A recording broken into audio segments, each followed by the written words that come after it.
Hello বন্ধুরা, কেমন আছেন আপনারা সবাই? আশা করি সবাই ভীষণ ভালো আছেন। আমার এক ফিনিশ ফ্রেন্ড ও ঘুরতে গেছিলো। তো ওর একটা মক্কি আছে, মক্কিতে ঘুরতে গেছিলো। তো ওর গাছের কিছুটা আপেল আমার জন্য নিয়ে এসেছিলো। অনেকগুলো আপেলই দিয়ে দিয়েছে। তো এত আপেল তো খেতে পারবো না একসাথে, কয়েকটা খাওয়ার জন্য রেখে দিলাম। আর বাকিগুলো দিয়ে ভাবছি চাটনি বানিয়ে, আপেলের চাটনি বানিয়ে ফ্রিজে স্টোর করে রেখে দেব, তাহলে অনেক দিন রেখে রেখে খাওয়া যাবে। তো আপেলগুলোকে আমি ভালো করে ধুয়ে নিয়েছি। ধুয়ে নিয়ে তারপরে আমি এভাবে পিস পিস করে কেটে নিয়েছি, ভেতরের বিচিগুলো ফেলে দিয়েছি। এখন এগুলা দিয়ে চাটনি বানাবো, তাহলে অনেক দিন স্টোর করে রেখে খাওয়া যাবে। তো চলুন আপেলের চাটনিটা কিভাবে বানালাম সেটা আপনাদের সাথে শেয়ার করি। এখানে আমি কড়াইয়ের মধ্যে কিছুটা সর্ষের তেল দিয়ে দিয়েছি।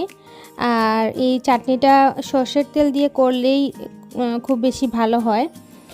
আর তেলটা গরম হয়ে এলে এখানে আমি একটুখানি পাঁচফোড়ন দিয়ে দিয়েছি, গোটা পাঁচফোড়ন, আর দিলাম একটা শুকনো লঙ্কা। তো এটাকে ভালো করে এবার একটু ভাজা ভাজা করে নেব। আর এদিকে ভাজা ভাজা হতে হতে আমি এদিকে আরেকটা কাজ গুছিয়ে রাখি। এখানে আমি কিছুটা তেঁতুলের কাঠ এভাবে আমি রেডি করে রেখে দিচ্ছি, একটু জলে ভিজিয়ে রেখে তারপরে যখন গলে যাবে বিচিগুলোকে আলাদা ফেলে দেব, দিয়ে কাঠটা বের করে নেব। এখন চলুন, পাঁচফোড়নটা ভাজা ভাজা হয়ে গেছে। এবার আমি যে কেটে রাখা আপেল ছিল, আপেলগুলোকে দিয়ে দিচ্ছি। আপেলগুলোকে দিয়ে তারপরে বাকি কিছু মশলা অ্যাড করব, সেটাও আপনাদেরকে দেখাচ্ছি।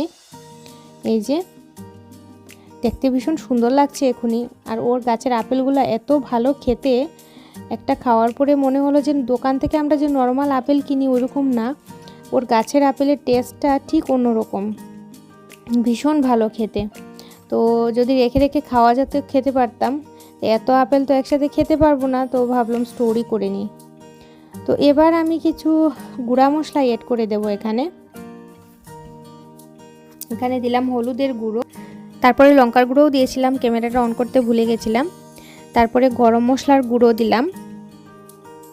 এবার সামান্য নুন অ্যাড করে দেব। নুন অ্যাড করে দিয়ে এবার ভালো করে মিক্স করে দেব।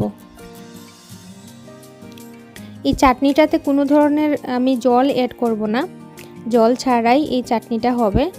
এই চাটনিটা খেতে হয় খুবই অসাধারণ, যে কোনো কিছুর সাথে এই চাটনিটা খাওয়া যায়, অসাধারণ লাগে। আর আমি তো সবসময়ই হয় আপেলের চাটনি, না হলে বেগুনের চাটনি, এটা সেটা সবসময় কিছু না কিছু চাটনি থাকাই লাগে ঘরে। চাটনি খেতে আমার ভীষণ ভাল লাগে। তো এবার একটুখানি ঢাকা দিয়ে দেব। এই যে 15 মিনিট আমি ঢাকা দিয়ে রেখেছিলাম, 15 মিনিট ঢাকা দিয়ে অল্প আছে ঢাকা দিয়ে রেখেছিলাম। ঢাকনাটা খুলে এবার আমি যে তেঁতুলের কাঠটা বানিয়েছি, ওই তেঁতুলের কাঠটা আমি অ্যাড করে দেব।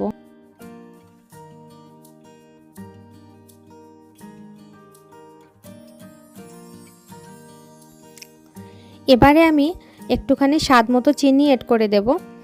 আর নুন, চিনি, ঝাল, তারপরে তেঁতুল, সবগুলার ব্যালেন্স কিন্তু আপনার টেস্ট অনুযায়ী, আপনি যে যা খেতে পছন্দ করেন, যতটুকু ঝাল বা যতটুকু টক খেতে পছন্দ করেন ওই হিসাবেই দেবেন।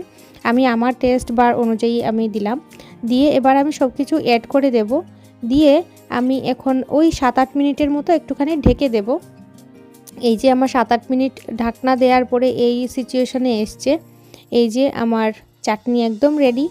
এখন আমি এটাকে দীর্ঘদিন স্টোর করে রাখার জন্য আমি একটুখানি ভিনেগার অ্যাড করে দেব পরে। আর যদি আপনারা অল্প স্বল্প বানান বা বেশি দিন না রেখে খান, সপ্তাহখানেক ফ্রিজে রেখে খেতে পারেন যদি অল্প করে বানান। আর যেহেতু আমার এখানে আপেল অনেকগুলো বেশি, তাই আমি দীর্ঘদিন স্টোর করে রাখার জন্য আমি পরে একটুখানি ভিনেগার অ্যাড করে দেব। তো কেমন লাগলো আমার আজকের রেসিপি? যদি ভালো লেগে থাকে অবশ্যই সাবস্ক্রাইব করে পাশে থাকবেন, কমেন্ট করে জানাবেন কেমন লাগলো।